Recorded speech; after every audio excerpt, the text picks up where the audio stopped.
Los Angeles, we have the Center Theatre Group, which provides a platform to smaller production groups, and that is why they are having a block party featuring 3 plays.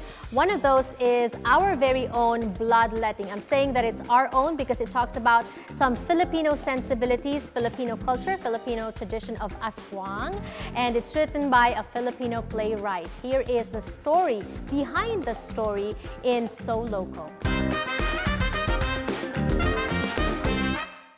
Boni, we're so lucky to have someone like you in Los Angeles writing about Filipino tradition, culture, folklore. Talk to us about that journey.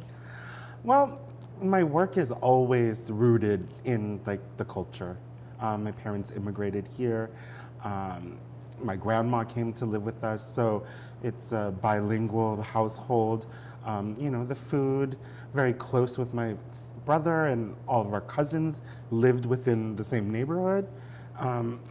So, you can't escape your Filipino-ness. It's part of you. You didn't start out as a writer or as a playwright, though. You started out wanting to become an actor. I think it was 2001, where I was in New York and I was just pounding the pavement and, trying to get jobs. And I just realized I was like, I'm not going to be able to put a living together doing that with the opportunities that I was getting. I wanted to stay in the business. And then I reflected back on a playwriting course that I had taken in college, and the professor saying that, you're really good at this.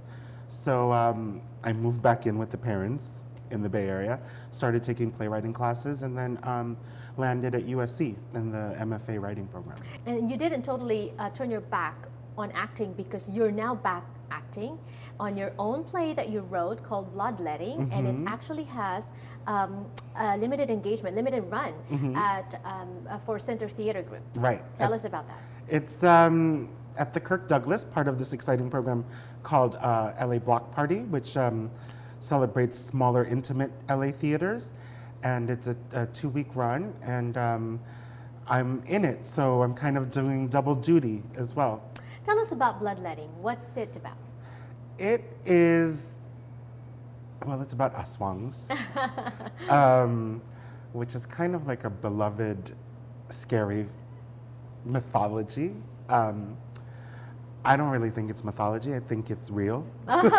Because you've met one. I've met one. At 4 years old. Yes. Tell us about that. Well, I was home, visiting my grandmother who lived in Kulasi. And, Where's Kulasi? It's in the Visayas. Was it Antique or? Yeah, Antique. Yeah, Antique, okay. So it's like, you make that journey from Iloilo to Capiz to get onto, back then, to get to Boracay. Right. And it's kind of like 2/3 of the way in. Okay. Like after Tibiao. They say though Antique is a... It's rich with Aswang. Nexus of, is it true? Oh, you met one. Tell us, yeah. No, they say it is. I mean, like, as soon as I say, oh, my parents are from the Visayas, like, oh, Aswangs.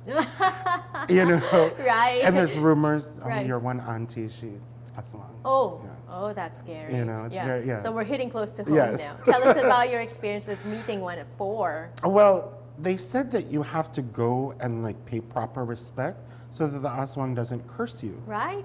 So my grandmother and my dad took me across the way, just the road, literally into the Aswang's nipa hut. And she was a single kind of spinstery woman. And just to introduce, visiting, how are you? Just being very, very respectful so that she would not, give you food poisoning or curse you. Well, she actually blessed you with topics for your stories, for your plays.